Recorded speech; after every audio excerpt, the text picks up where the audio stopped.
ভাই নজরুল চাচা এই ঘরে না ওই ঘরে আছেন। নিজ কক্ষের আকস্মিক এক অপরিচিত পুরুষালী কণ্ঠস্বর শুনে চমকে উঠল শতরূপা। ধরফড়িয়ে উঠে বসলো বিছানায়। সাথে সাথে তার হাঁটু অব্দি লম্বা চুলগুলো ছড়িয়ে পড়ল পিঠ বেয়ে।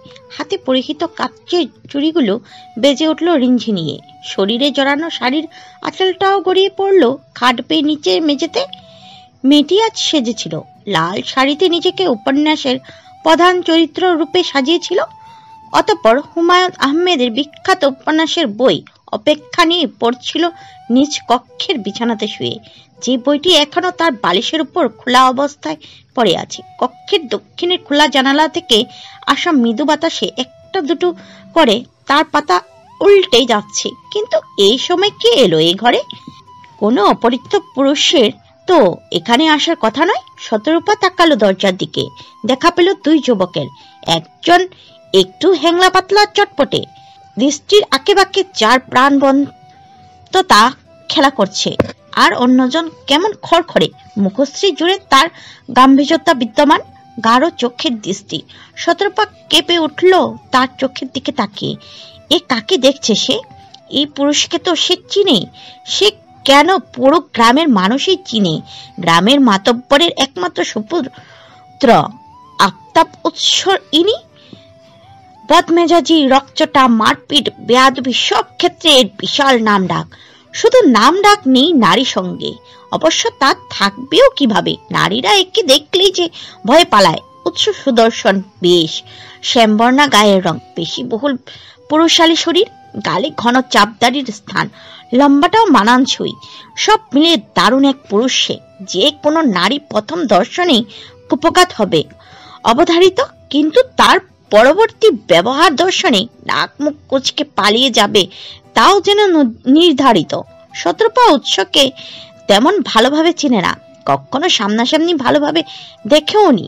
তবে বান্ধবীদের থেকে এর সম্পর্কে অনেক শুনেছে। শতরূপার ভাবনার মধ্যে পাশ থেকে আবারও সেই চঞ্চল ছেলেটির কণ্ঠস্বর শোনা গেল। উৎসকে তাড়া দিয়ে এসে বলল, ভাই আমরা ভুল করে চলে এসেছি। নজরুল চাচা এই ঘরে না পাশের ঘরে আছেন। উৎসের মুখাবয়বে তবু কোনো পরিবর্তন দেখা গেল না। কিঞ্চিত সময় নিয়ে সে পূর্বে ন্যায় গম্ভীর দৃষ্টিতে তাকিয়ে রইল শতরূপার দিকে। অতঃপর কোনরূপ বাক্য বিনিময় না করে সন্তর্পণে বেরিয়ে গেল কক্ষ ছেড়ে। শতরূপা স্বস্তির নিঃশ্বাস ফেলল। যাক, অবশেষে লোকটা বিদায় হয়েছে। নয়তো এর মতো এক পুরুষকে হঠাৎ নিজ কক্ষে দেখে তার নিঃশ্বাসটাই প্রায় আটকে গিয়েছিল এতক্ষণে। নজরুল আহমেদ ছিলেন পাশের কক্ষে। মধ্যবয়স্ক লোকটা একা বসে বসে পত্রিকায় চোখ বোলাচ্ছিলেন। হঠাৎ দরজায় কারো উপস্থিতি অনুভব করে পত্রিকা থেকে দৃষ্টি সরালেন তিনি। দরজার দিকে তাকিয়ে উৎসকে দেখে ভ্রুযুগল কুচকে এলো তার। সংশয় হানা দিল হৃদয়ে। এ ছেলে আবার এখানে কেন? সাথে আবার এর চেলা নুমান নামক ছেলেটাও আছে। কোনো ভালো কাজের উদ্দেশ্যে তো এরা কখনো কোথাও যায় না। আবার কার অনিষ্ট করতে এ বাড়িতে পা রেখেছে এরা? মতলব কি? নজরুল আহমেদ কিছুটা সংশয় নিয়ে প্রশ্ন করলো, তোমরা হঠাৎ আমার বাড়িতে? তৎক্ষণাৎ কোনো উত্তর দিল না উৎস। পা চালিয়ে নিজে থেকেই গিয়ে বসলো নজরুল আহমেদের সামনে একটা চেয়ার দখল করে। অধরে হালকা হাসির রেখা টেনে বলল, কেন আসতে পারি না বুঝি? তা আসতেই পারবে না কেন? অবশ্যই পারবে। উৎস টেবিলের দিকে তাকালো। খালি একটা চায়ের কাপ পড়ে রয়েছে। হয়তো নজরুল আহমেদ একটু আগে এখান থেকেই চা পান করেছেন। উৎস চায়ের কাপটা হাতে তুলে নিল। নাড়াতে নাড়াতেই বলল, আমাদের জন্য এক কাপ হবে নাকি? খালি কাপটা দেখে আপনার ঘরের চায়ের স্বাদ জিহ্বায় নিতে ইচ্ছে হলো আর কি। নজরুল আহমেদ কিঞ্চিত বিব্রত বোধ হলেন। এইভাবে বাড়ি বয়ে এসে যে কেউ খালি চায়ের কাপ দেখে চা খাওয়ার ইচ্ছা পোষণ করে, আবার তা সরাসরি বলেও দিতে পারে, জানা ছিল না তার। ছেলেটাকে এর জন্য তিনি নির্লজ্জ উপাধি দিবেন নাকি বেয়াদব ঠিক ভেবে উঠতে পারলেন না। তবে দ্বিধাগ্রস্ত চোখে তাকালেন আশেপাশে। অতঃপর গলা উঁচিয়ে বললেন, এই কে আছিস? আমার ঘরে 2 কাপ চা দিয়ে যা। কথাটা বলে নজরুল আহমেদ ফের তাকালেন উৎসের দিকে। কণ্ঠটা স্বাভাবিক করার চেষ্টা চালিয়ে বললেন, তা হঠাৎ আমার বাড়িতে কেন এলে? এবার বলো। উৎস হাসলো। চায়ের কাপটা টেবিলে রাখতে রাখতে বলল, এত তাড়া কিসের? চাটা আসুক, চা খেতে খেতে না হয় বলবো সব। চা এলো আরো কিছু সময় পর। 9-10 বছরের হ্যাংলা পাতলা একটি ছেলে ট্রে হাতে ঢুকলো কক্ষে। উৎস ট্রে থেকে একটি চায়ের কাপ হাতে তুলে নিতে নিতে ছেলেটার দিকে ইশারা করলো। নজরুল আহমেদকে জিজ্ঞেস করলেন, আপনার ছেলে বুঝি? নজরুল আহমেদ থমথমে কণ্ঠে জবাব দিলেন। উৎস তাকালো ছেলেটির মুখের দিকে, প্রশ্ন করলো, নাম কি তোমার? শুধু নামটাই কি তোমার শান্ত, নাকি মানুষটাও তুমি শান্ত? উৎসের কণ্ঠে স্পষ্ট রসবোধ। তবে বিরক্ত হলেন নজরুল আহমেদ। সেই কখন থেকে সে বারবার একই প্রশ্ন করে যাচ্ছেন যে উৎস কেন এখানে এসেছে, অথচ এ তো কোনো উত্তরই দিচ্ছে না।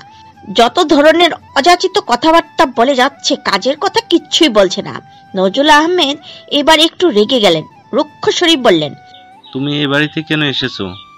কাজ কি তোমার এখানে?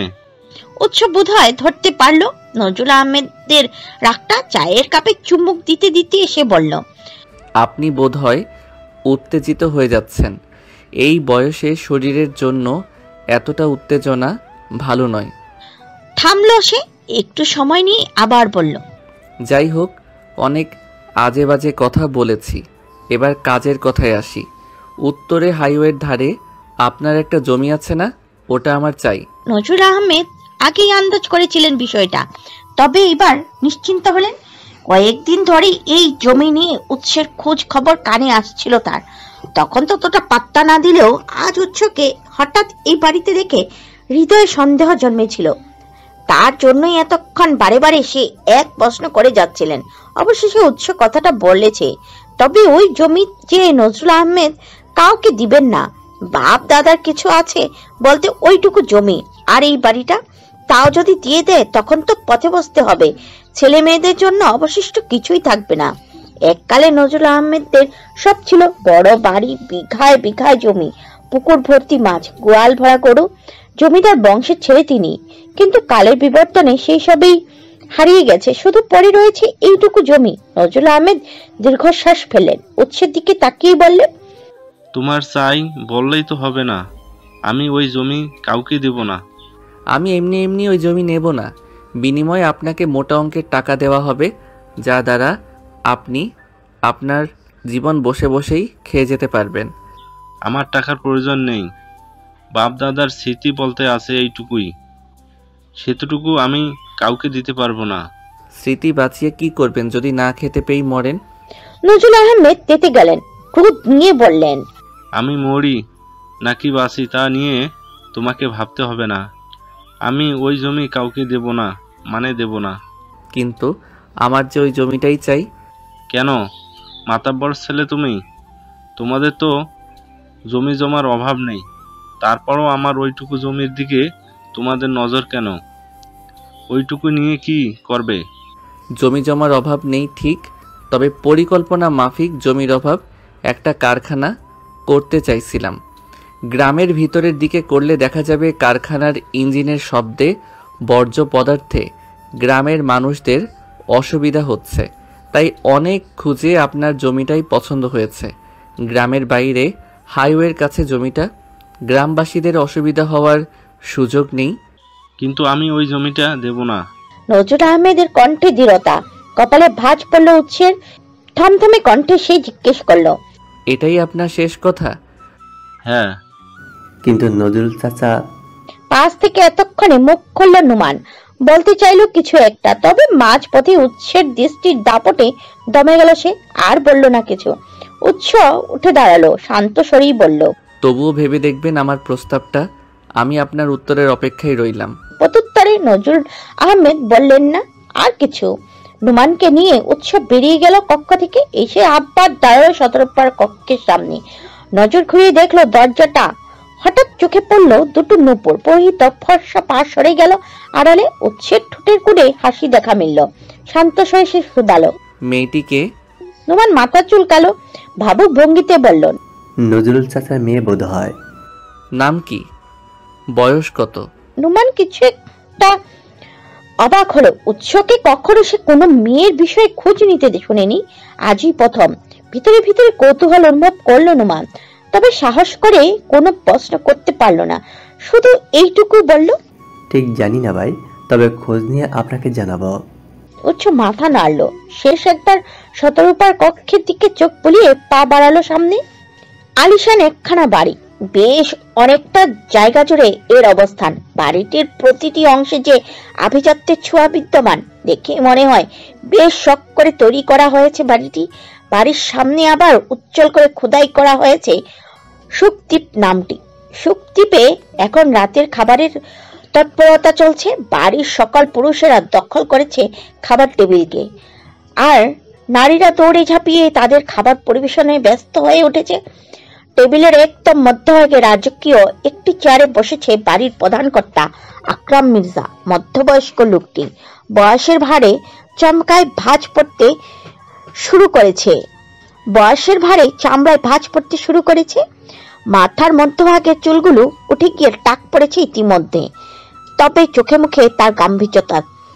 তার এক পাশ দখল করে বসেছে তার ছোট দুই ভাই আমিন মির্জা এবং আজিজ মির্জা। তাদের বয়সটাও নিহাত কম নয়, মধ্যবয়স্কই বলা চলে। তিন ভাই তারা পিঠে। আকরাম মির্জা থেকে আমিন মির্জা বছর দেড়েকের ছোট, আবার আজিজ মির্জা তার থেকে 2 বছরের ছোট। বয়সের ভারে তাদের আমরাও ভাঁজ পড়তে শুরু করেছে।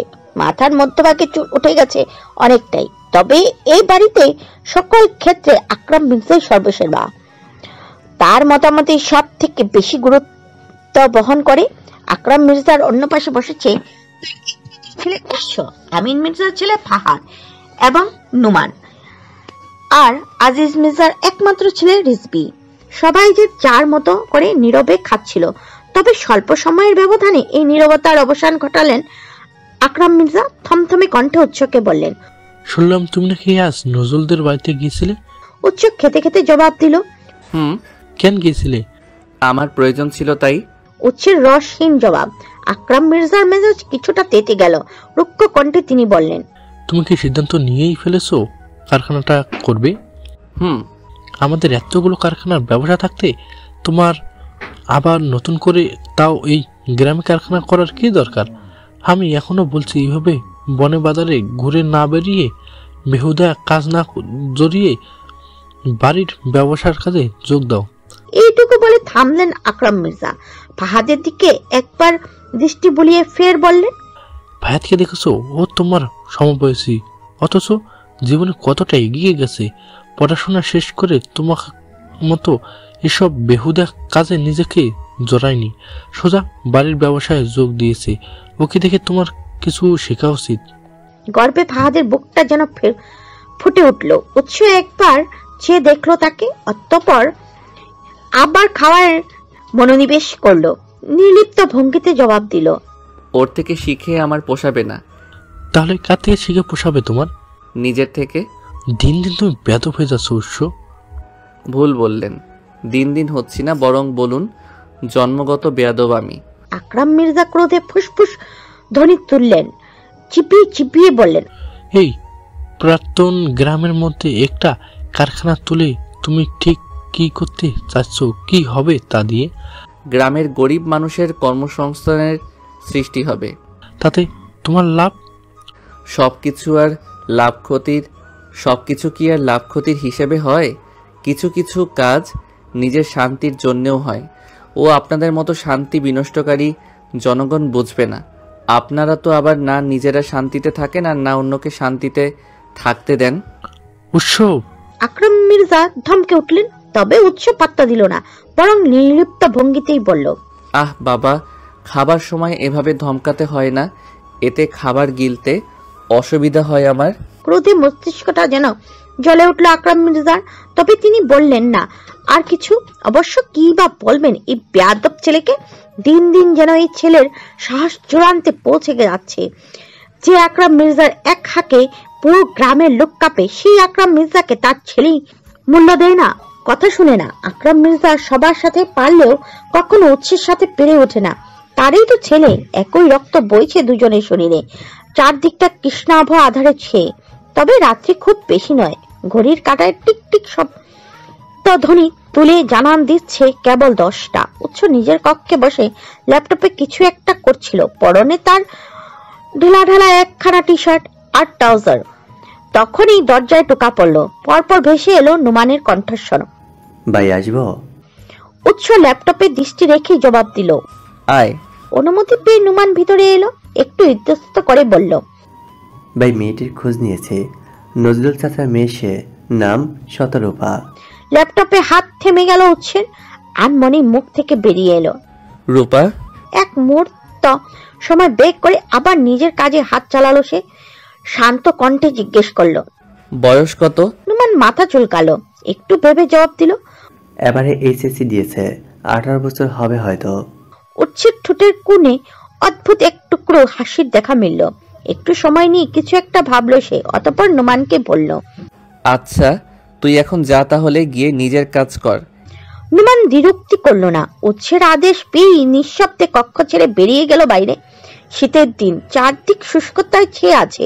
হেমন্তে স্বচ্ছ কাটার ফল ফসলের ক্ষেতগুলো শুকিয়ে গেছে। ছেলেমেয়েরা আবার সেখানে দাগ কেটে ক্রিকেট, ব্যাডমিন্টন মাঠ বানিয়েছে।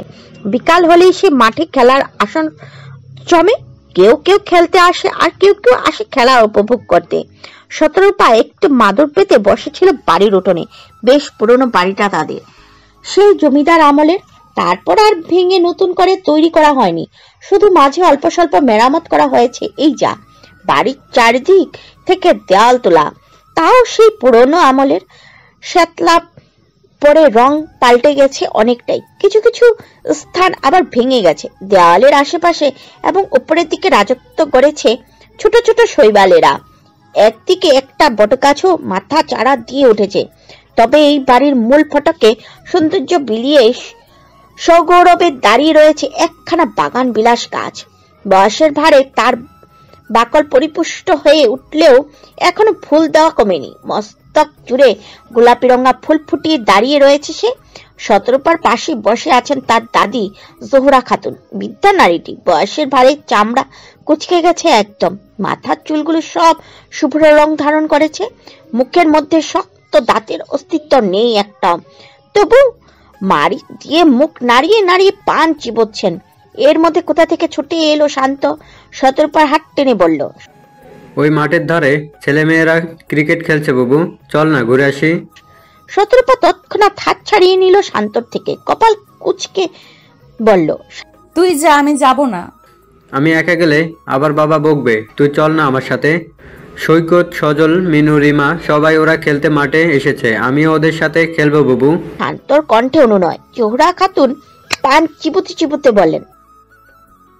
দাদির কথা শুনে শান্ত পেয়ে শতরূপার হাত ধরলো, অনুনয় করেই বলল, চলো না বাবু আমার সাথে, একটু খেলে চলে আসবো। ভরা আবদার আর ফেলতে পারলো না শতরূপা। উঠে দাঁড়ালো সে, শান্তর হাত ধরেই হাঁটা ধরলো মাঠের দিকে। মাঠে বেশ বড় সড়ো খেলার আসর বসেছে আজ। একধারে একটু বড় ছেলেরা ক্রিকেট খেলছে, আর আরেক ধারে ছোট্ট বাচ্চারা দৌড়াদৌড়ি করছে। শান্ত তার বন্ধুদের দেখেই শতরূপার হাত ছেড়ে দিল, দৌড়ে গেল তাদের কাছে। মেয়েটি একা হয়ে পড়ল, দ্বিধাগ্রস্ত হয়ে তাকালো আশেপাশে। তেমন কোনো মেয়েদের দেখা নেই এখানে, বেশিরভাগই ছেলেরা। কারোর সাথে যে একটু গল্প গুজব করবে তারও উপায় নেই। এমনিও ছোটবেলা থেকে তাকে বেশ রক্ষণশীল ভাবে বড় করেছেন নজরুল আহমেদ। তেমন কোনো পুরুষ সঙ্গে মিশতে দেননি, যার কারণে এখনকার তেমন কেউই তার পরিচিত নয় বা কখনো কথা হয়নি। আর পরিচিত হলেও সে কখনো এই ছেলেদের সাথে কি এই মাঠের মধ্যে খুশগল্পে মেতে উঠত না। শতরূপার এখন মনে হচ্ছে সে কেন এখানে আসতে গেল। এর থেকে বাড়ির উঠোনে বসে জোহরা খাতুনের সাথে গল্প করাই ভালো ছিল। শতরূপা এদিক ওদিক নজর বুলালো একবার, তারপরে আলতো পায়ে এগিয়ে গেল মাঠের পাশে একটা বাগানের দিকে। বিভিন্ন গাছ গাছালিতে ভরা বাগানটা, তবে বেশিরভাগ গাছেই পাতা নেই। শীতের শুষ্কতায় ঝরে পড়ে মাটিতে স্তূপ করেছে। শতরূপা পায়ের জুতা খুলল, আলতো ভাবে খালি পা জোড়া রাখলো শুকনো পাতায়। সাথে সাথে শুকনো পাতার মর্মর ধ্বনি কানে পৌঁছলো তার। চিত্ত প্রফুল্ল হলো, পরম আবেশে চোখ দুটো বন্ধ করে নিল সে। অনুভব করলো প্রকৃতিকে। প্রকৃতি অদ্ভুত, তবে একে অনুভব করতে পারলে এই সামান্য শুকনো পাতার ধ্বনিতেও সুখ খুঁজে পাওয়া যায়। এই যেমনটা এখন শতরূপা পাচ্ছে। শতরূপার ঠোঁটের কোণে এক টুকরো প্রশান্তির হাসি ফুটে উঠল। খালি পায়ে সে হাঁটতে শুরু করলো শুকনো পাতার উপরে, গুনগুনিয়ে গান ধরলো। শুকনো পাতার নুপুর পায়ে নাচিয়েছে ঘূর্ণিবায়, জলতরঙ্গে ঝিলমিল ঝিলমিল ঢেউ তুলে সে যায়। দিঘির বুকে শতদলদলি ঝরায়ে বকুল চাপার কলি, চঞ্চল ঝর্ণার জল ছলছলি মাঠের পথে সে ধায়।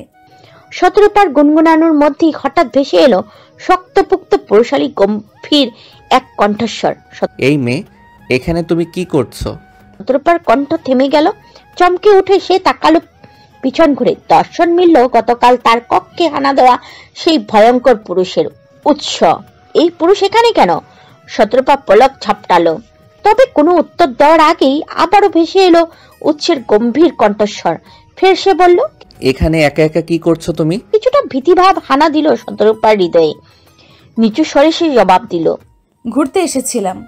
এটা ঘোরার স্থান? বিশাল এই ধারায় প্রকৃতির সবটাই আমাদের ঘোরার স্থান।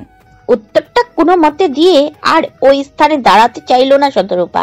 এই পুরুষের সামনে দাঁড়িয়ে থাকতে কেমন একটা অস্বস্তি বোধ হচ্ছে তার। এলোমেলো দৃষ্টি ফেললো মেয়েটি, কিছুটা ইতস্তত করে বলল, আমি আসছি। শতরূপা পায়ে জুতা জোড়া পরে নিল, হাঁটা ধরলো সামনের দিকে। তখনই পিছন থেকে গুরু গম্ভীর কণ্ঠে ধমকে উঠল উৎস, তোমাকে কি আমি চলে যাওয়ার অনুমতি দিয়েছি? ঈষৎ কেঁপে উঠল শতরূপা, দাঁড়িয়ে পড়লো সাথে সাথে।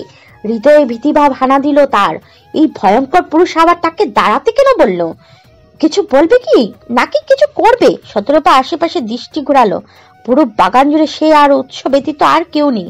কাউকে ডাকবে তারও উপায় নেই। উৎস একটু এগিয়ে এসে দাঁড়ালো শতরূপার নিকটে, থমথমে কণ্ঠে প্রশ্ন করলো, একটু আগে যেন তুমি কি গান গাইছিলে? শতরূপা উত্তর দিল না, বরং মনে মনে লজ্জা পেল। উৎস তার গান শুনেছে, তার কণ্ঠ তো ভালো নয়। গান গাইলে মনে হয় যেন কেউ একটা মোটাসোটা বাঁশ ঠিক মধ্যভাগ থেকে চিরচিরিয়ে চিরে দিচ্ছে। শতরূপাকে চুপ থাকতে দেখে উৎস ফের প্রশ্ন করলো, তুমি কি গান গাইছিলে একটু আগে? শুকনো পাতার নুপুর পায়ে। কে লিখেছে গানটি? কাজী নজরুল ইসলাম। শতরূপার নিচু স্বর। উৎস কারো দৃষ্টিতে তাকালো তার মুখের দিকে। আজ মেয়েটি শাড়ি পরে নাই, প্রকৃতির রঙের সাথে মিলে সবুজ একখানা থ্রি পিস জড়িয়েছে শরীরে, মাথায় ওড়না টানা। উৎস লক্ষ্য করলো মেয়েটি বেশি ফর্সা নয়, আবার শ্যামলাও নয়, কেমন সোনা রঙা মায়াময়ী গায়ের রং, যা তাকে ভীষণ ভাবে আকৃষ্ট করছে। ঝড় তুলেছে তার শক্তপুক্ত কঠিন হৃদয়ে। উৎস একটু সময় নিয়ে এক দৃষ্টি চেয়ে রইল শতরূপার দিকে, অতঃপর বসে পড়ল নিচে। মাটির থেকে গোটা 2 শুকনো পাতা কুড়িয়ে তা দ্বারা বানাতে চাইল কিছু একটা, তবে বরাবরই ব্যর্থ সে। শুকনো পাতাগুলো একটার সাথে আরেকটা জোড়া লাগতে চাইছে না। জোর করে জোড়া লাগাতে গেলে ভেঙে যাচ্ছে। শতরূপার ভ্রু কুঁচকে এলো। উৎসের এমন কাজের মানে খুঁজে না পেয়ে জিজ্ঞেস করলো, কি বানাচ্ছেন আপনি?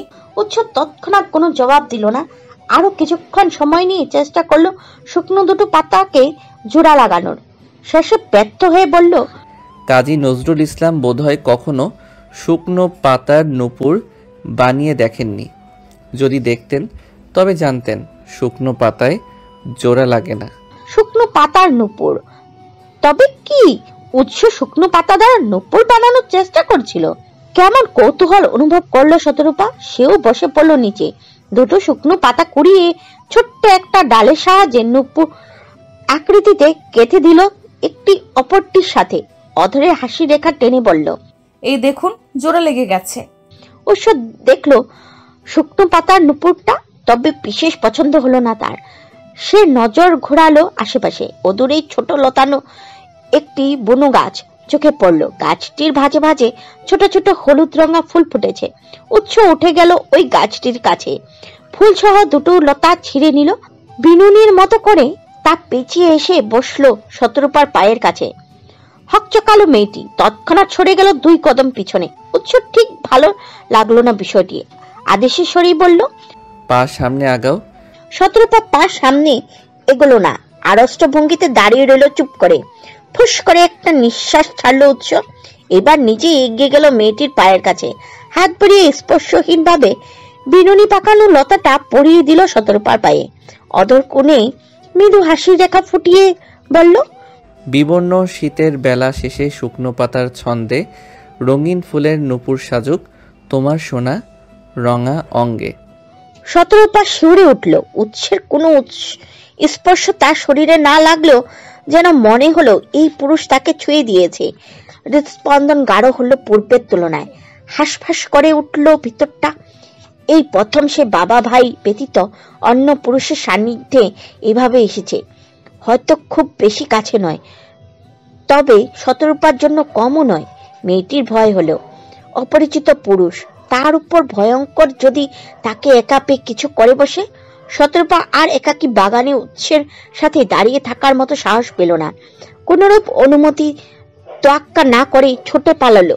উৎস আলতু হাসলো, কাজ ঝাঁকিয়ে বলল, পালালে যাও পালিয়ে, তবে তোমার গন্তব্য আমার সীমানার অভ্যন্তরে। তুমি পালাবে পলক ঝাপটাপে, একটু ভয়ে নিজেকে গুটিয়ে নিবে, কিন্তু আমার এই গণ্ডি পেরিয়ে যাওয়ার সাধ্য তোমার হবে না মেয়ে। শতরূপা এক ছুটে এলো বাড়িতে, কোথাও না দাঁড়িয়ে দৌড়ে গেল নিজ কক্ষে। কক্ষের দ্বার দিয়ে জোরে জোরে শ্বাস নিল কয়েকটা, অতঃপর তাকালো পায়ে জড়ানো লতার নুপুরটার দিকে। একটু ঝুঁকে নুপুরটা খুলে হাতে নিল, ফেলে দিতে চাইল জানালা থেকে। সে এগিয়েও গেল জানালার দিকে, কিছু শেষ মুহূর্তে আর ফেলো না। তার হৃদয় সায় জানালো না এত সুন্দর নুপুরটা ফেলে দিতে।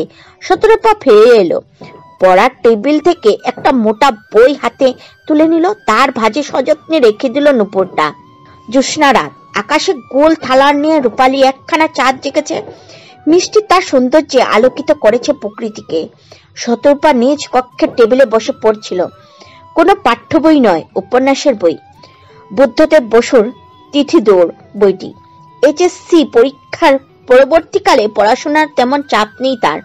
ভর্তি পরীক্ষা দিয়ে বড় কোনো বিশ্ববিদ্যালয়ে ভর্তি হওয়ারই তারা নেই। নজরুল আহমেদ মেয়েকে নিজের থেকে দূরে পাঠাতে ইচ্ছুক নন।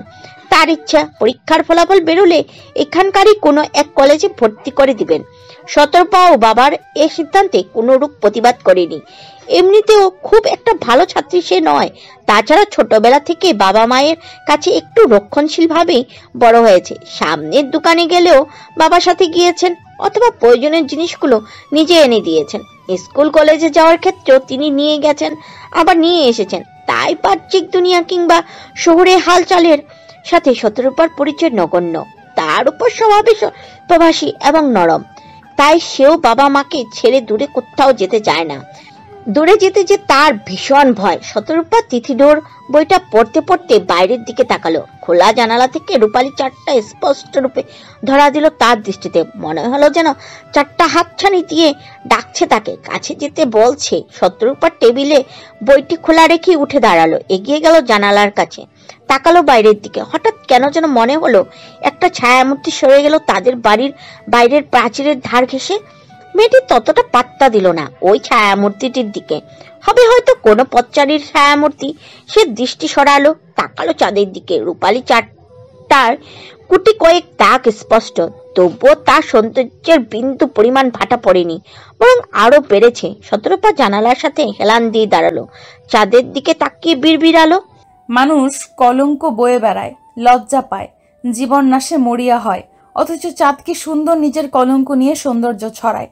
সন্ধ্যা গড়িয়েছে অল্প সময়, কেবল আধারে ঢাকা পড়তে শুরু করেছে প্রকৃতি। চারিদিকে এখনো রমরমা পরিবেশ। বাজারের আনাচে কানাচে কিশোর তরুণ ছেলেরা জটলা পাখি আড্ডা দিচ্ছে, সিগারেট টানছে। তেমনই এক জটলায় আড্ডা দিচ্ছে মানিক, এই গ্রামেরই ফুরকান বয়াতির ছেলে সে। আগে গ্রামে গ্রামে মেলায় এবং বিভিন্ন অনুষ্ঠানে গান গাইতেন ফুরকান বয়াতি। তখন আয় উপার্জন ভালো ছিল, সংসারে যেন লক্ষ্মীর ঘট বাঁধা ছিল। কিন্তু কালের বিবর্তনে বয়াতি ভান্ডারি বাউল সঙ্গীত কিংবা লোকসঙ্গীত চর্চায় ভাটা পড়লে তাদের মতো শিল্পীদের কদরও কমে গেছে। এখন আর তাদের কেউ গান গাইতে ডাকে না। পাড়া মহল্লা বা মেলায় গান গাইলেও শুনতে আসে না, পাশ কাটিয়ে অন্যত্র চলে যায়।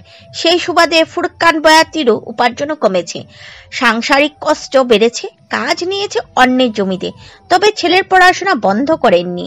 এই ছেলেই তো তার একমাত্র ভরসা। পাঁচটা মেয়ের পর এই ছেলের জন্ম। মেয়ে পাঁচটাকে তো অভাবের তাড়নায় যেখানে যাকে পেরেছেন বিয়ে দিয়ে দিয়েছেন, তবে ছেলেটাকে নিয়ে আশা রেখেছেন পড়াশোনা করেই ছেলে ঠিক একদিন তার দুঃখ ঘুচাবে। তা তার অভাবে সংসারের আব্বার প্রাণ ফিরিয়ে আনবে, অথচ সেই ছেলে পড়াশোনা বাদ দিয়ে এই সন্ধ্যায় বাজারে দাঁড়িয়ে সিগারেট টানছে। যত রাজ্যের বেয়ারা কাজকর্ম আছে সব করে বেড়াচ্ছে, বাবার স্বপ্নকে পায়ে পিষে সামনে এগিয়ে চলেছে।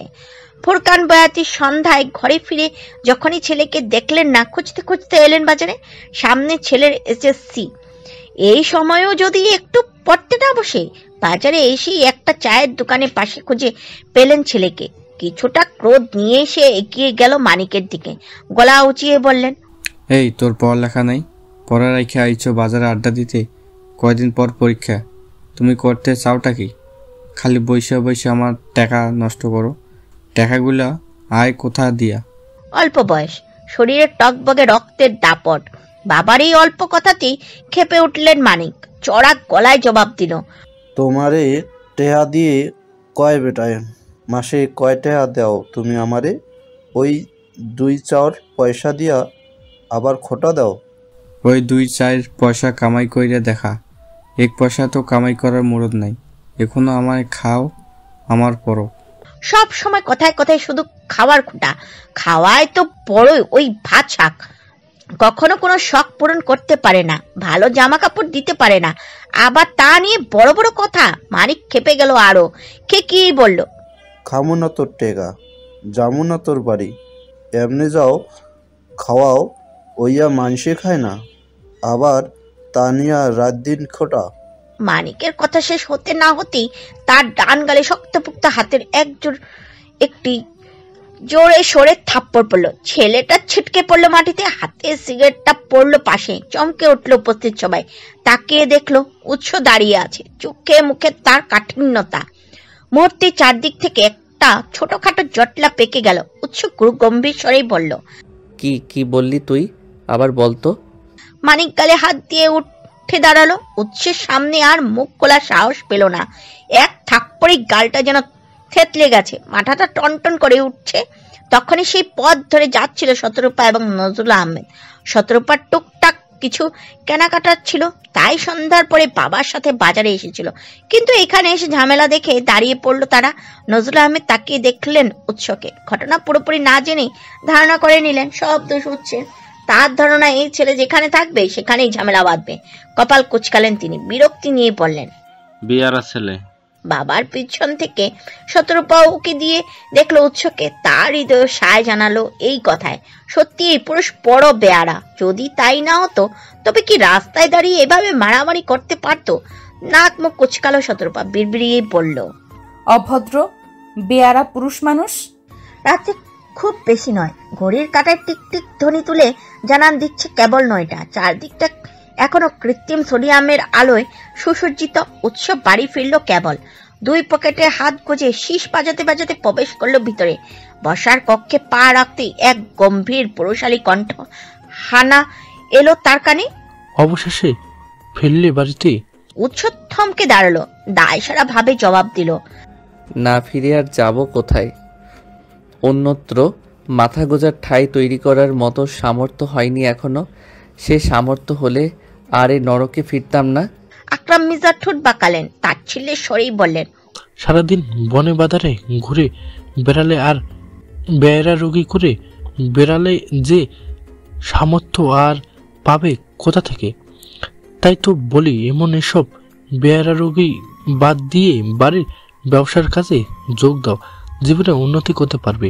উৎসব বিরক্ত হলো, কপালে ভাঁজ ফেলে বলল, আরো কিছু বলবে? আকরাম মির্জা একটু সময় নিলেন, থমথমে কণ্ঠেই বললেন, শুনলাম আজও নাকি মারামারি করছো তুমি? শুনেছই তো, তাহলে আবার জিজ্ঞেস কেন করছো? একটু থামলেন উৎস, নির্লিপ্ত ভঙ্গিতে ফের বলল, কিন্তু তোমার শোনায় বোধহয় একটু ভুল আছে। মারামারি করিনি, শুধু আমি মেরেছি। মারামারি তো হয়তো তখন যখন উভয় পক্ষের সমানভাবে অংশগ্রহণ থাকে। ফোরকান চাচার ছেলে মানিকের এত সাহস কোথায় যে আমাকে পাল্টা আক্রমণ করবে? কেন মেরেছো তুমি মানিককে? ফোরকান চাচার সাথে বেয়াদবি করেছিল তাই। আকরাম মির্জা হাসলেন, খোঁচা মেরে বললেন, বেয়াদবি তো তুমিও সব সময় আমার সাথে করো। আমি বেয়াদবি করি না, উচিত কথা বলি। তোমার কথা বেয়াদবির আওয়াতেই পড়ে, উচিত কথা নয়। জোরে একটা নিঃশ্বাস ফেল উৎস, হতাশ সুরে বলল, কোন যুগে যে বসবাস করি, উচিত কথা বললেও বেয়াদব উপাধি পেতে হয়। আসলে উচিত কথা হজমের ক্ষমতা সবার মধ্যে থাকে না, যেমন আপনি। উৎস আকরাম মির্জা থমকে উঠলেন। সাথে সাথে উৎস ততটা পাত্তা দিল না বাবার ধমকে। সে বরং পকেটে হাত গুজে রেখে সামনের দিকে হাঁটা ধরলো। আকরাম মির্জা পিছু ডাকলেন, গলার স্বর বাড়িয়ে বললেন, আমার কথা এখনো শেষ হয়নি উৎস। উৎস যেন শুনেও শুনলো না তার বাবার কথা। হেঁটে এসে সে দাঁড়ালো একটি কক্ষের সামনে। কক্ষের দরজাটা বন্ধ, বড়সড় একটা তালা ঝুলছে সেখানে, অথচ ভিতর থেকে কারোর মৃদু স্বরের কান্নার আওয়াজ ভেসে আসছে, সাথে আবার কি যেন বলছেও। উৎস কান খাড়া করলো, শুনলো কাতর আর্তনাদ, আমাকে ছেড়ে দাও, একটু বাঁচতে দাও, আমার যে ভীষণ কষ্ট হচ্ছে। উৎসের চোখ দুটো জ্বলে উঠল, বুকটার ভিতরে যেন জেগে উঠল কঠিন এক আগ্নেয়গিরি। ঘৃণা আর ক্রোধে রিরি করে উঠল শরীরটা, কিন্তু সে নিরুপায়, হাত পা বাঁধা, এক অসহায় ব্যতীত আর কিছুই নয়। উৎস আর দাঁড়িয়ে থাকলো না ওই কক্ষের বন্ধ কক্ষের সামনে, পা চালিয়ে গেল নিজের কক্ষের দিকে। ভোর হতে শুরু করেছে, সূর্যটা এখনো পুরোপুরিভাবে আকাশে ওঠেনি, তবে বাহির পরিষ্কার হতে শুরু করেছে। ঘন শুভ্র রঙা কুয়াশা চাদর মেলে দিয়েছে প্রকৃতিতে। শতরূপার ঘুম ভেঙেছে সেই ফজরের আজানের ধ্বনি শুনে। তারপর নামাজ পড়ে আর ঘুম আসেনি। কতক্ষণ বিছানায় শুয়ে গড়াগড়ি করেছে, কিন্তু এখন তাও ভালো লাগছে না। আরো একটু সময় নিয়ে শতরূপা বিছানা ছাড়লো, শরীরে একখানা শীত চাদর জড়িয়ে বেরিয়ে এলো বাইরে। চারিদিকটা এখনো শুনশান নীরবতায় ঘেরা, কোথাও কারো দেখা নেই। দেখা থাকবেই বা কিভাবে? এই সময়ে জহুরা খাতুন বোধহয় নিজের ঘরে নামাজ পড়ে সৃষ্টিকর্তার নাম জপছেন। এ তার রোজকার কর্ম। নজরুল আহমেদ এবং শান্তি বেগম বোধহয় নামাজ ছেড়ে আবার ঘুমিয়েছেন। আর শান্তর তো কথাই নেই, সে নির্ঘাত এখনো গভীর ঘুমে। শতরূপা আরেকবার সজাগ দৃষ্টিতে দেখে নিল আশপাশটা, অতঃপর পা টিপে টিপে বেরিয়ে পড়লো বাড়ির বাইরে। এমনি সময় সে একা একা বাড়ির বাইরে ততটা যায় না, তবে আজ কেন যেন যেতে ইচ্ছে হলো। তাছাড়া এই সময় রাস্তাঘাটে মানুষজন তেমন থাকার কথা নয়, একা একাই ঘুরে আসা যাবে। তবে ফিরতে হবে নজরুল আহমেদের জেগে ওঠার আগেই। তিনি যদি জেগে উঠে দেখেন শতরূপা একা একা ঘুরতে বেরিয়েছেন, তাহলে আবার বকবেন। শতরূপা তাদের বাড়ির সামনে থেকে ধীর পায়ে হাঁটা শুরু করলো। এই ভোরে কুয়াশা চাদর ঠেলে হাঁটতে বেশ ভালোই লাগছে। হিম জড়ানো মৃদু হাওয়া এসে ছুঁয়ে দিচ্ছে শরীরকে, ক্ষণে ক্ষণে কেঁপে উঠছে ছোট্ট কায়া, সেই সাথে কেমন সজীবতাও ছড়িয়ে পড়ছে হৃদয়ে। শতরূপা হেঁটে এসে দাঁড়ালো একটি মাঠের কাছে। ঘাস ভর্তি মাঠটা, ছোট ছোট মুক্ত দানার ন্যায় শিশুর বিন্দু স্থান করে নিয়েছে ঘাসের মস্তক জুড়ে। মেয়েটি একটু ঝুঁকে আলতোভাবে ছুঁয়ে দিল শিশুর বিন্দুগুলো। কি দারুণ অনুভূতি! শিরশিরিয়ে উঠল তার শরীরখানা, ঠোঁটের কোণে ফুটে উঠল মিষ্টি হাসি। শতরূপা সোজা হয়ে দাঁড়ালো, বুক ভরে কয়েকটা জোরে জোরে নিঃশ্বাস টেনে নিল। এইটুকুতেই যেন শরীর মন চাঙ্গা হয়ে উঠল। এরপর পায়ের জুতা জোড়া খুলে নিল সে, নগ্ন পা জোড়া রাখলো শিশির সিক্ত ভেজা ঘাসের উপর। ঠিক তখনই পেছন থেকে ভেসে এলো পুরুষালী একটি কণ্ঠস্বর, এখানে কি করছো মেয়ে? শতরূপা চমকে উঠল, তড়িৎ গতিতে তাকালো পিছন ঘুরে। উৎস, এই ভয়ঙ্কর পুরুষ আবারও! কিন্তু এই ভোরে এখানে কি করছে? মেয়েটি কিছুটা ভীত হলো, এলোমেলো দৃষ্টি ফেলে জবাব দিল, এমনি ঘুরতে এসেছিলাম। উৎস একটু এগোলো, শতরূপার মুখোমুখি দাঁড়িয়ে বলল, মেয়ে মানুষের এভাবে একা একা এত ঘোরাঘুরি ঠিক নয়। বলা তো যায় না আমার মতো কার কখন নজর পড়ে যায়। শতরূপা বুঝল না উৎসের কথার মানে, বোঝার চেষ্টাও করলো না। তার হৃদয় ব্যস্ত হলো এই পুরুষের সামনে থেকে পালানোর চেষ্টায়। দুটো পায়ে জুতা পরে নিল মেয়েটি, কোনরূপ ব্যয় না করে হাঁটা ধরলো বাড়ির পথে। তখনই পেছন থেকে আবারও ভেসে এলো উৎসের কণ্ঠস্বর, তোমার পায়ে যোগ। শতরূপা চমকালো, যোগ? কোথায় যোগ? মেয়েটি তাকালো নিজের পায়ের দিকে, বুকের মধ্যে থাকা হৃৎপিণ্ডটা কেঁপে উঠল সাথে সাথে। সত্যি তার পায়ের পাতার উপরে একটি যোগ, ছোট চিকন আকৃতির ঘাসের মধ্যে বেড়ে ওঠা এই যোগ। গরমকালে এদের ততটা দেখা যায় না, তবে শীতকালে ঘাসের মধ্যে অহরহ খুঁজে পাওয়া যায়। শতরূপার পায়েও বোধহয় ঘাস থেকে উঠে এসেছে। ভয় পেল মেয়েটি। এই যোগ কেঁচোতে যে তার ভীষণ ভয়। লাফিয়ে উঠল শতরূপা, চেঁচিয়ে বলল, যোগ, আপনি বাঁচান যোগ। শতরূপার এমন লাফানো দেখে না হেসে পারল না উৎস। তবে সে এগিয়ে এলো না মেয়েটিকে সাহায্যের জন্য। আগের স্থানে দাঁড়িয়ে থেকেই বলল, বাড়িতে যাচ্ছিলে তো, বাড়িতে গিয়ে ফেলে দিও। শতরূপা জানতো এই পুরুষ ভয়ঙ্কর, কিন্তু তার সাথে সাথে যে অমানবিক তা জানতো না। দেখছে একজন মানুষ বিপদে পড়েছে, তাকে সাহায্য না করে হাসছে, আবার বলছে বাড়িতে গিয়ে ফেলে দিতে। শতরূপার নাক মুখ কুচকালো, কণ্ঠে কিছুটা রাগ ঢেলে বলল, আপনি মানুষ দেখেছেন? আমাকে যোগে ধরেছে, আমি ভয় পাচ্ছি, আর আপনি বলছেন বাড়িতে গিয়ে ফেলে দিতে। যদি বাড়ি পর্যন্ত যেতে পারতাম তবে এখানে দাঁড়িয়ে দাঁড়িয়ে লাফাতাম না। উৎসের ঠোঁট থেকে হাসি মুছল। এগিয়ে এসে সে বসলো শতরূপার পায়ের কাছে। হাত বাড়িয়ে ক্ষুদ্র এক পোকা নিয়ে টেনে তুলল যোগটা। অতঃপর দুই আঙ্গুলের মাঝে নিয়ে জুড়ে একটা চাপ দিল সেটাকে। মুহূর্তেই ভর্তা হয়ে গেল যোগটা। ঘিনঘিনিয়ে উঠল শতরূপার শরীরের মধ্যে। নাক মুখ কুচকে বলল, ছি, এটা কি করলেন? আপনার কি ঘৃণা পিত্তা বলে কিছু নেই? উৎস ততটা পাত্তা দিল না শতরূপার কথা। নির্বিকার ভঙ্গিতে সে হাতের যুগটা ছুঁড়ে ফেললো দূরে ঘাসের ভিতর। অতঃপর তাকালো মেয়েটির পায়ের দিকে। চোখ বুলিয়ে ভালোভাবে পর্যবেক্ষণ করলো রক্ত বেরিয়েছে কিনা।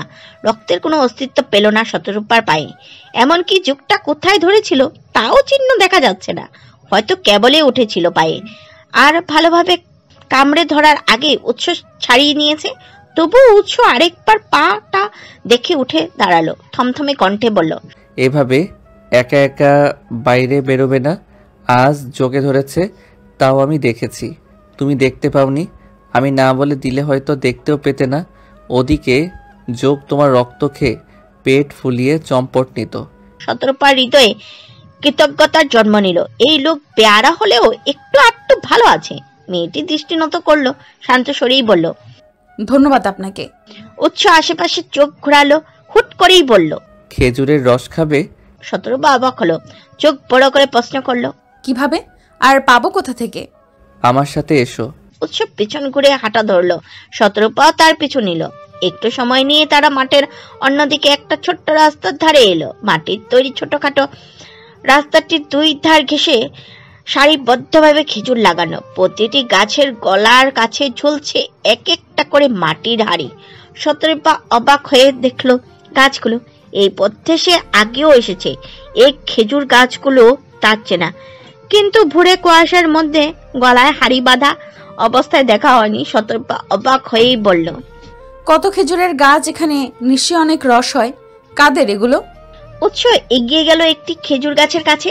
দুই হাতে গাছটি ধরে উপরের দিকে উঠতে উঠতে জবাব দিল, আমার বাপের। শতরূপা আর প্রশ্ন করলো না। উৎস কোনো কথা না বলে গাছের গলা থেকে মাটির হাড়িটি নামিয়ে নেমে এলো নিচে। দাঁড়ালো শতরূপার সামনে। হাড়িতে রস বেশি না, অর্ধেকটা। উৎস হাড়িটা একবার নাড়িয়ে চাড়িয়ে শুধালো, হাড়ি থেকে খেতে পারবে? শতরূপা ইতস্তত করলো। হাড়ি থেকে খেতে হয়তো সে পারবে না, আগে কখনো খায়নি। কত বড় হাড়ি! এই হাড়ি দুই হাতে ধরে মুখের উপর রস ঢালবে কিভাবে? যদি সব রস পড়ে যায় তখন তো ভিজে নিয়ে একাকার অবস্থা হবে। মনে মনে এত কথা ভাবলেও মুখে সে উৎসকে বলতে পারলো না কিছুই। লোকটা যা ভয়ঙ্কর, আবার কি না কি বলে বসে। যদি রেগে যায় তার চেয়ে হাড়ি থেকে খাওয়ার একবার চেষ্টা করাই ভালো হবে। চেষ্টা করলো মানুষ কি না পারে, আর সাথে নতুন একটা অভিজ্ঞতাও হবে। শতরূপা মুখে কোনো উত্তর দিল না, তবে মাথা নাড়িয়ে বোঝালো সে পারবে।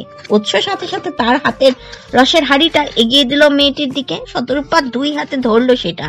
একটু সময় নিয়ে নিজের ধাতস্থ করে হাড়িটা উঁচু করে রস ঢেলে দিল মুখে। ব্যাস, তারপরে যা হওয়ার তাই হলো। বেশ অনেকটা রস ঝপঝপিয়ে পড়লো মেয়েটার মুখের উপর।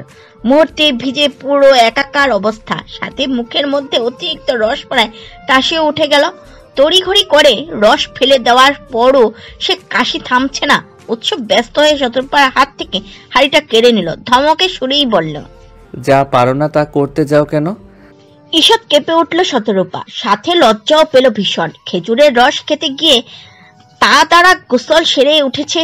কি কি এক বিব্রতকর পরিস্থিতি। উৎস তাকে কি ভেবেছে কি জানে। অপ্রস্তুত ভঙ্গিতে সে নিজের শরীরে জড়ানো কাপড় আর চাদর ঝাড়া শুরু করলো। উৎস একবার তাকিয়ে দেখলো সেদিকে, অতঃপর হাতের হাড়িটার দিকে তাকিয়ে বলল, সব রস দিয়ে তো গোসল সেরে ফেলেছ, পেটে যায়নি একটুও? দাঁড়াও, আমি আর এক হাড়ি নিয়ে আসছি। শতরূপা তাকিয়ে দেখলো আকাশে সূর্য উঠতে শুরু করেছে। এখন বাড়িতে না ফিরলেই নয়। নজরুল আহমেদ উঠে যদি তাকে বাড়িতে না দেখেন তাহলে কুরুক্ষেত্র বাঁধিয়ে ছাড়বেন। এমনি সে বাবাকে ভয় পায় ভীষণ। শতরূপা ব্যস্ত হলো, তাড়াহুড়ো করেই বলল, না না, আর হাড়ি আনতে হবে না, আমার এখন বাড়ি ফিরতে হবে, নয়তো বাবা বকবেন। কথাটা শেষ করে মেয়েটি আর উৎসের অনুমতির অপেক্ষা করলো না। পিছন ঘুরে ব্যস্ত ভঙ্গিতে পা বাড়ালো চলে যাওয়ার জন্য। উৎস পিছু ডাকলো তৎক্ষণাৎ। শতরূপা থেমে গেল। উৎসের দিকে ফের ঘুরে দাঁড়িয়ে শুধালো, কিছু বলবেন? উৎস তার শরীরে জড়ানো ছাই রঙা চাদরটা খুলে এক পকা ছড়ে দিল শতরূপার মুখের উপর। থমথমে কণ্ঠে বলল, এটা ধুয়ে দিও, তোমার রস খাওয়ার চক্করে নষ্ট হয়ে গেছে। শতরূপা ধরলো চাদরটা। খুব বেশি নষ্ট হয়নি এটা, শুধু তার হাত থেকে রসের হাড়িটা কেড়ে নেওয়ার সময় 2-4 ফোঁটা রস ছিটকে পড়েছিল, এই যা। শতরূপা তবু কিছুটা অপ্রস্তুত হলো। একে তো রস খেতে গিয়ে এক বিব্রতকর পরিস্থিতি সে তৈরি করেছে, এখন আবার দেখা গেল তার জন্য উৎসের চাদরও নষ্ট হয়েছে। মেয়েটির দৃষ্টি নত করলো, মিনমিনে কণ্ঠে বলল, আচ্ছা, তবে এখন আমি আসছি, বাড়িতে ফিরতে হবে তাড়াতাড়ি। শতরূপা আর দাঁড়িয়ে সময় নষ্ট করলো না, এক প্রকার দৌড় লাগালো বাড়ির পথে। তপ্ত নিঃশ্বাস ফেললো উৎস। হাতের হাড়িটার দিকে এক পলক তাকিয়ে আবার উঠে পড়লো খেজুর কাছে। হাড়িটা তার পূর্বের স্থানে আবারও ঝুলিয়ে দিয়ে নেমে এলো নিচে। নিজের প্যান্টের পকেটে হাত ঢুকিয়ে রওনা হলো বাড়ির পথে। বেলা এখনো সকালেই রয়েছে। আকাশে সূর্যটাও ততটা উজ্জ্বল নয়। কুয়াশার কারণে এখনো সে নিজেকে পুরোপুরিভাবে মেলে ধরতে পারেনি প্রকৃতির বুকে। আকরাম মির্জা ঘুম থেকে উঠে একটু হাঁটতে বেরিয়েছেন। বাড়ির ভিতরে এদিক ওদিক হাঁটছেন তিনি। হাঁটতে হাঁটতে শেষে এসে দাঁড়ালেন বাড়ির একদম উত্তরের দিকে। 2-1 জন ব্যতীত বাড়ির এই দিকটা আসা সবার জন্য নিষিদ্ধ। তিনিও আসেন না কখনো। আজ কি মনে করে যেন চলে এলেন। তপ্ত নিঃশ্বাস ফেললেন আকরাম মির্জা। তাকালেন উত্তরের একদম কিনার ঘেঁষে থাকা কক্ষটির দিকে। অমনি চমকে উঠলেন তিনি। কক্ষের দরজা ছিটকিনি দেওয়া, কিন্তু কোনো তালা নেই। এত বছরের বন্ধ কক্ষ কে এভাবে খোলা রেখেছে? কার এত বড় সাহস? এই বাড়ির মানুষ কি এরই মধ্যে তার নিষেধাজ্ঞা ভুলে গেছে? আকরাম মির্জা ক্রোধে পারদ যেন তরতরিয়ে বেড়ে গেল। ফুসতে ফুসতে এসে দাঁড়ালো বসার কক্ষে। গলা চড়িয়ে ডাকলেন স্ত্রীকে, মরিয়ম। মরিয়ম মরিয়ম বেগম আজিজ মির্জার স্ত্রী লিমা বেগম এবং আমিন মির্জার স্ত্রী সুমাইয়া বেগম রান্নাঘরে সকালে নাস্তা তৈরি করছিলেন। হঠাৎ আকরাম হোসেনের এমন হাঁক ডাক শুনে ভরকে গেলেন তারা। এত সকালে আবার কি হয়েছে যে এই লোক চেঁচিয়ে বাড়ি মাথায় তুলছেন? মরিয়ম বেগম মাথায় চড়ানো কাপড়টা আরেকটু ভালোভাবে চড়িয়ে তাড়াহুড়ো করে ছুটে এলেন বসার কক্ষে। ব্যস্ত হয়ে শুধালেন, কি হয়েছে? এই সকাল সকাল এভাবে চেঁচামেচি চলেছেন কেন?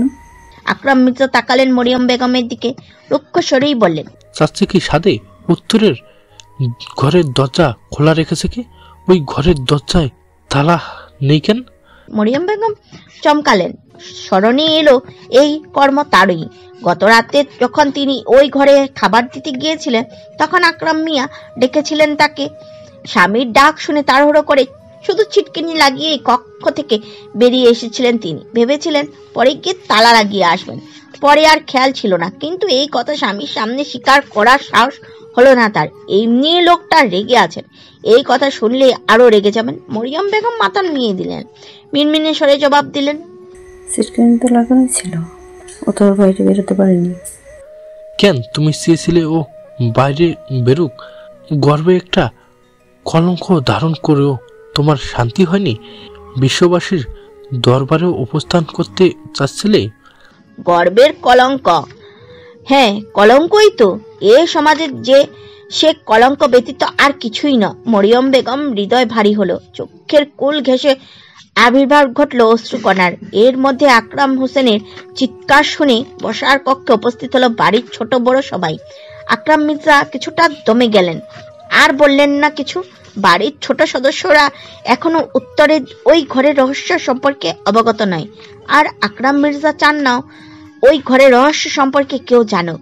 তাই তো বাড়ির সকল সদস্যদের উপরে উত্তরের দিকে যাওয়া নিয়ে নিষেধাজ্ঞা জারি করেছেন।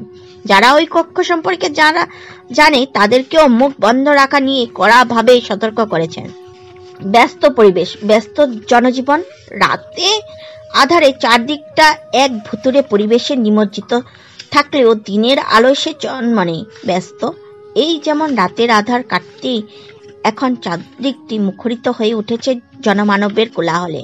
শতরূপা এইক্ষণে দাঁড়িয়ে রয়েছে নিজ কক্ষে, হাতে তার একটি ব্যাগ, উৎসের চাদর আছে ব্যাগটির ভিতরে। গতকালই সে চাদরটা ধুয়ে শুকিয়ে রেখেছে, কিন্তু এখন সমস্যা হলো এটা সে উৎস পর্যন্ত পৌঁছাবে কিভাবে? ওই ভয়ঙ্কর লোকের সামনে যেতে তো তার রুহ কেঁপে ভয় লাগে। তাছাড়া বাড়িতেও বা কি বলে বাইরে বেরোবে? এখন কলেজও নেই যে তার দোহাই দিবে, বাবা মা দেখলে আবার হাজারটা প্রশ্ন করবে। তার উপর যদি জেনে যায় সে ভোরে একা একা বাইরে গিয়েছিল আর উৎসের চাদর তার কাছে, তাহলে তো কথাই নেই, কুরুক্ষেত্র বাঁধিয়ে ছাড়বেন নির্ঘাত। এমনি নজরুল আহমেদ উৎসকে পছন্দ করেন না। শতরূপা আর একটু সময় নিয়ে ভাবলো, আচ্ছা শান্তকে দিয়ে পাঠালে কেমন হয়? সেই বোধ হয় ভালো হবে। ও ছোট আছে, লুকিয়ে এক দৌড়ে গিয়ে উৎসকে এটা দিয়ে আসতে পারবে। শতরূপা হাতের ব্যাগটি রাখলো বিছানার উপরে, অতঃপর শান্তকে খুঁজে আনতে বেরিয়ে গেল কক্ষ ছেড়ে। শান্ত উঠোনেই রোদে বসে একটা বল নিয়ে খেলছিল। শতরূপা এগিয়ে গেল তার দিকে, আশেপাশে একবার নজর বুলিয়ে নিচু স্বরে বলল, আমার একটা কাজ করে দিতে পারবি শান্ত? শান্ত খেলা থামালো, বোনের দিকে তাকিয়ে বলল, 10 টাকা দিবি তাহলে? কবে দেবে? ছোট ভাই বোনদের এই একটা দোষ, এদের কোনো কাজের কথা বললেই এরা সবার আগে নিজের লাভ খোঁজে।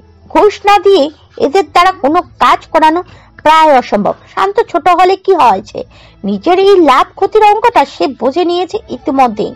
ঘুষ ব্যতীত সে এক পাও সামনে এগোতে নারাজ, আর ঘুষ না দিয়ে 17 পাও তো উপায় নেই। শান্তকে দিয়ে কাজটা করাতে হলে তার 10 টাকার মায়া ছাড়তেই হবে।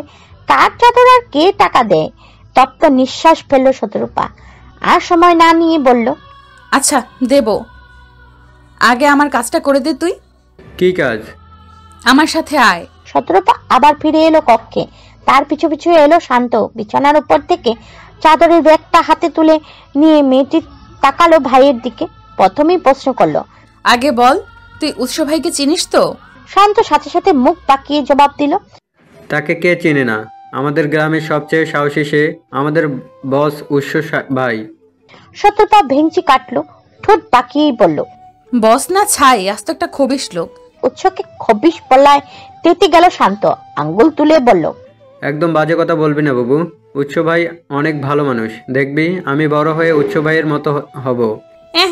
উৎস ভাইয়ের মতো হবে? ওই খবিশ লোকের মতো হলে তোকে আমি আছড়েই মেরে দেব।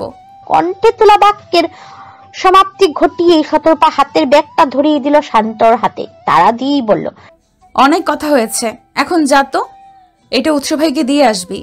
শান্ত ভুক আচকালো, ব্যাগের মধ্যে উকি দিয়ে বলল, এতে কি আছে? তা দিয়ে তোর দরকার কি? তোকে বলেছি তুই দিয়ে আসবি, নয়তো কিন্তু 10 টাকা পাবি না। শান্ত আর কথা বাড়ালো না। মুহূর্তে 10 টাকার ভীষণ প্রয়োজন। স্কুলের কাছে রহিম চাচার দোকানে সেদিন দেখে এসেছে নতুন নতুন রং বেরঙের লাটিম তুলেছে, এক একটার দাম 10 টাকা করে রাখছে। তার অনেক বন্ধুই ইতিমধ্যে কিনে ফেলেছে, কিন্তু সে কিনতে পারেনি টাকার জন্য। বাবার কাছে টাকা চাইলে তিনি কড়া গলায় বলে দিয়েছেন, পড়াশোনায় মন দাও, ওসব লাটিম কিনে টাকা এবং যথেষ্ট নষ্টের প্রয়োজন নেই। বাবার সব সময় শুধু পড়াশোনা আর পড়াশোনা, আর শান্তর কাছে সবচেয়ে বিরক্তিকর এই পড়াশোনা। তার পড়তেও একটু ভালো লাগে না, তার থেকে বন্ধুদের সাথে খেলতে, বনে বাদরে ঘুরে বেড়াতেই ভালো লাগে। শান্ত হাতের ব্যাগটা নিয়ে বাড়ির সামনের দিকে পা বাড়ালো, তৎক্ষণাৎ তার পেছন থেকে টেনে ধরলো শতরূপা। ব্যস্ত হয়ে বলল, ওইদিকে কোথায় যাচ্ছিস? শান্ত কপালে ভাঁজ ফেলে জবাব দিল, কেন, উৎস ভাইয়ের কাছে এটা দিয়ে আসতে হবে না? শতরূপা ভীত দৃষ্টিতে তাকালো আশেপাশে। তো যদি বাড়ির সামনে দিয়ে যায় একবার বাবা মা কিংবা দাদির চোখে পড়ে যায় তাহলেই তো ছেলেটাকে ডাকবেন, তারা ব্যাগ নিয়ে প্রশ্ন করবেন, আর তখন শান্ত সব বলে দিলেই হয়ে গেল, আর রক্ষা পেতে হবে না তাকে। শতরূপা কোনো ঝুঁকি নিতে চাইল না। ব্যাগটা নিয়ে সে শান্তকে টেনে নিয়ে এলো বাড়ির পেছনের দিকে, বাগানের কাছে। বাগানের গাছগাছালির মধ্যে থেকে সরু একটা পথের দিকে ইশারা করে বলল, এখান থেকে যা। আর শোন, উৎস ভাই ছাড়া এই ব্যাগ আর কাউকে দিবি না, শুধু উৎস ভাইয়ের হাতেই দিবি। শান্ত মাথা নাড়ালো। সময় না নিয়ে ব্যাগ হাতে লাফিয়ে লাফিয়ে চলল সরু পথটা ধরে।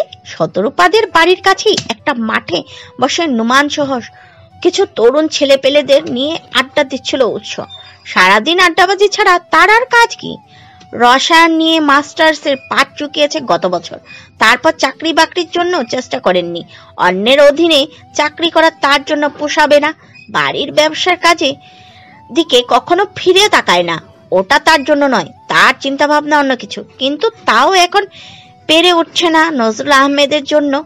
লোকটা তার জমি না দেওয়া নিয়ে ঝামেলা শুরু করেছেন, সেই নিয়েই নুমানদের সাথে আজ আলোচনায় বসেছিল উৎস। এর মধ্যে শান্ত গিয়ে ছুটে দাঁড়ালো তাদের সামনে, গলা উঁচিয়ে ডাকলো, উৎস ভাই। উৎস ঘাড় বাঁকিয়ে তাকালো। শান্তকে দেখে চিনি নিতে খুব একটা কষ্ট হলো না তার, তবে এই সময় ছেলেটাকে এখানে দেখে অবাক হলো কিঞ্চিত।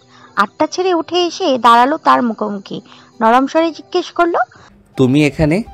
শান্ত হাতের ব্যাগটা এগিয়ে দিল উৎসের দিকে, কিছুটা উঁচু স্বরেই বলল, এটা বুবু আপনাকে দিতে বলেছে। বুবু মানে শান্তর বোন? শান্তের বোন আবার উৎসকে কি দিতে বলেছে? তার সাথে কি সম্পর্ক এই ভয়ঙ্কর মানবের?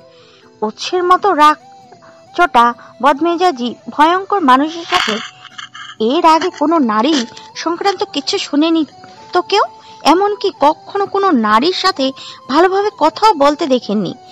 তাহলে এই নারীকে? নুমান ব্যতীত উপস্থিত সকলে বিস্মিত হলো।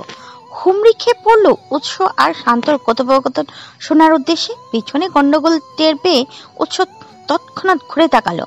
তীক্ষ্ণ তার দৃষ্টিতে চুপসে গেল সকলে, যে যার স্থানে দাঁড়িয়ে গেল সোজা হয়ে। উৎস ফের শান্তর দিকে ফিরে তাকালো, ব্যাগটা হাতে নিয়ে একবার খুলে দেখে আবার বাড়িয়ে দিল ছোট্ট ছেলেটার দিকে। থমথমে কণ্ঠেই বলল, আমি মধ্যস্থ ঘটক শ্রেণীর কারো থেকে কিছু গ্রহণ করি না, যাকে এটা দিয়েছিলাম তাকেই ফেরত দিতে বলো। শান্ত মুখটা কিছুটা চুপসে গেল, মন খারাপ হয়ে গেল তার। উৎস যদি শতরূপার দেওয়া ব্যাগটা না রাখে, কিংবা শতরূপাই যদি নিজে থেকে এসে ব্যাগটা দিতে হয়, তবে তো তার আর 10 টাকা পাওয়া হবে না, লাটিম কেনাও হবে না।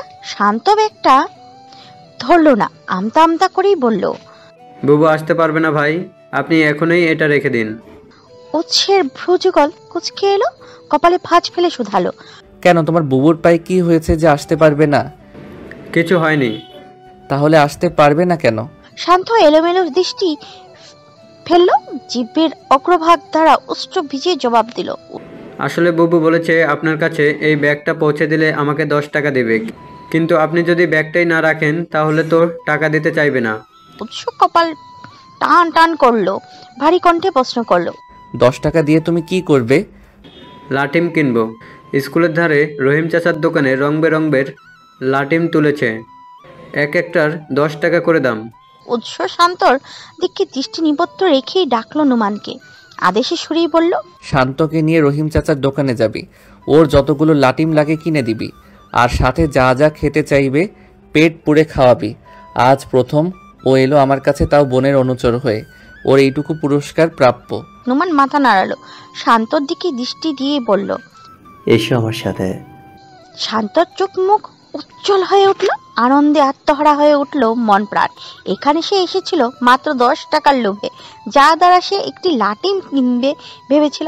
এখন যত খুশি তত লাটিম কেনার সুযোগ তো পাচ্ছি, সাথে পাচ্ছে নিজের পছন্দ অনুযায়ী খাওয়ার সুযোগও। শান্তর খুশি যেন ধরছে না, চারিদিকে শুধু তার লাভ আর লাভ। ছেলেটি ঝটপট উৎসের হাত ধরে ব্যাগটা নিয়ে নিল, অতঃপর লাফিয়ে লাফিয়ে ছুটল নুমানের পিছু পিছু।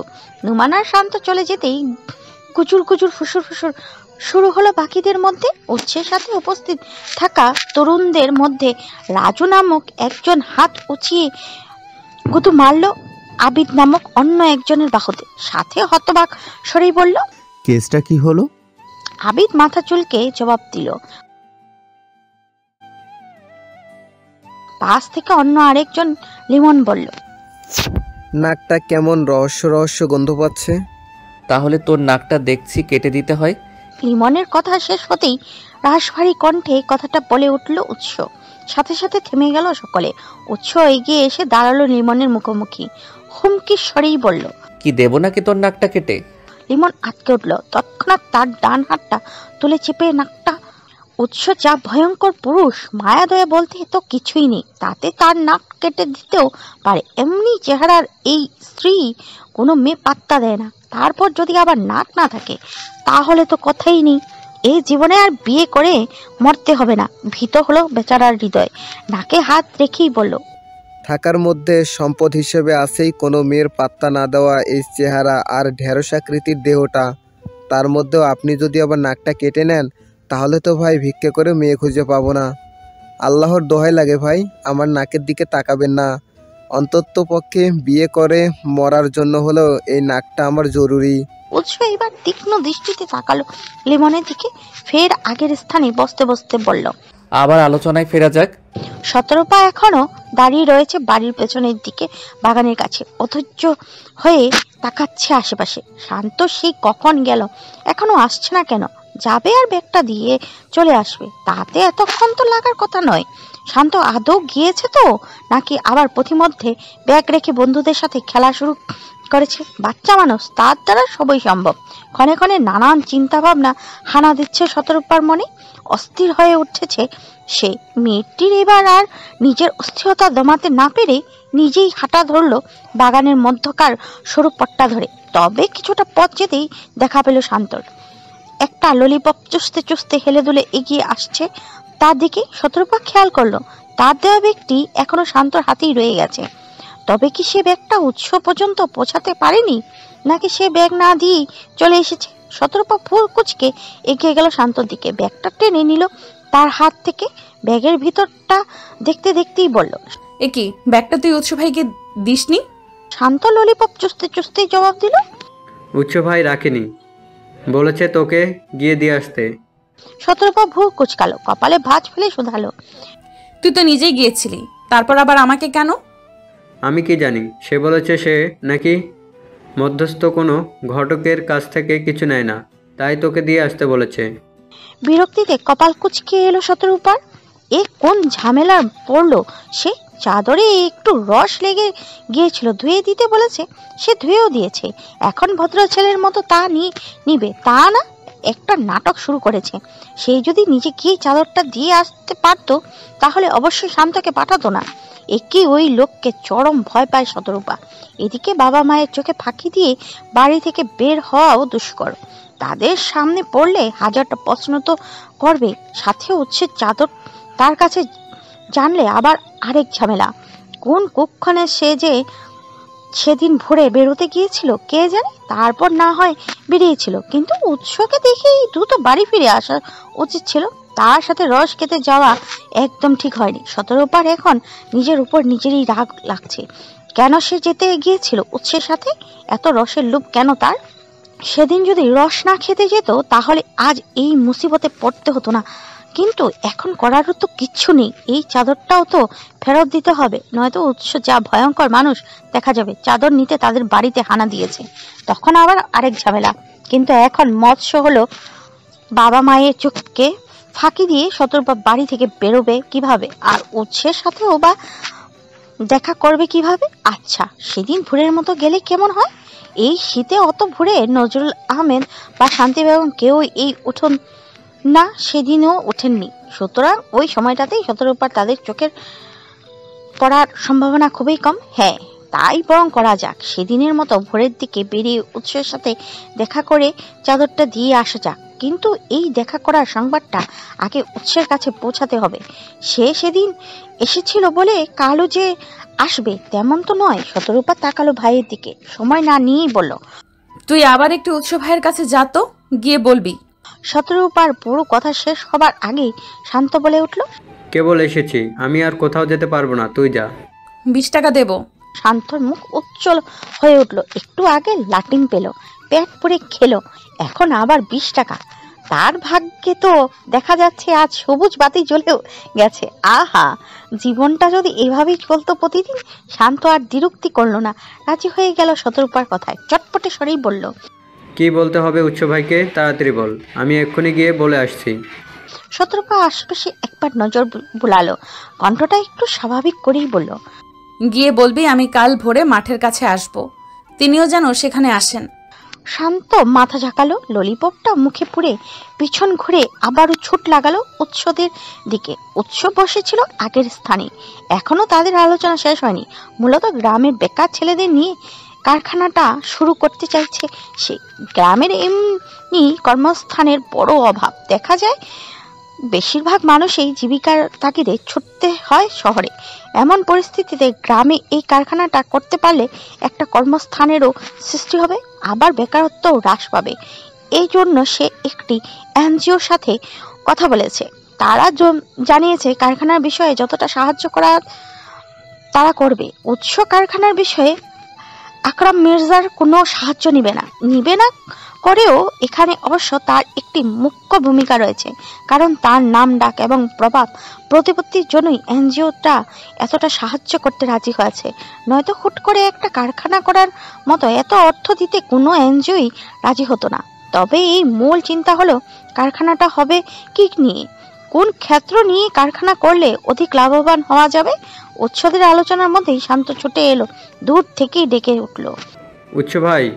সকালের আলোচনা থামলো ওখানে। ফের তার দৃষ্টি দিল শান্তর দিকে। ছেলেটা দৌড়ে এসে দাঁড়ালো উৎসের পাশে, হাঁপাতে হাঁপাতেই বলল, কাল ভোরে বুবু মাঠের কাছে আসবে, আপনাকেও যেতে বলেছে। শান্তর বাচ্চা মানুষ, কোনো কথা জুড়ে বলতে হয় আর কোন কথা গোপনে, তা ব্যাস বিচার বুদ্ধি তার হয়নি।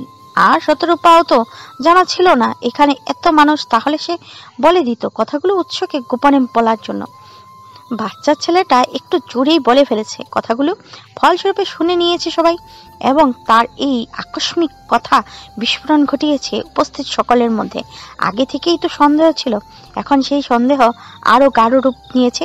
রাজু, নুম্মান, লিমন, আবিদ এবং অন্যান্যরাও বড় বড় চোখ করে মুখ চাওয়াচাই করলো একে অপরের। রাজু ফিসফিসিয়ে বলল, কাহিনী কেমন কেমন ঠেকছে, নির্ঘাত ওই মেয়ের সাথে উৎস ভাইয়ের কিছু চলছে। অন্যান্যরাও সায় জানালো রাজুর কথায়। আবিদ মাথা নাড়িয়েই বলল,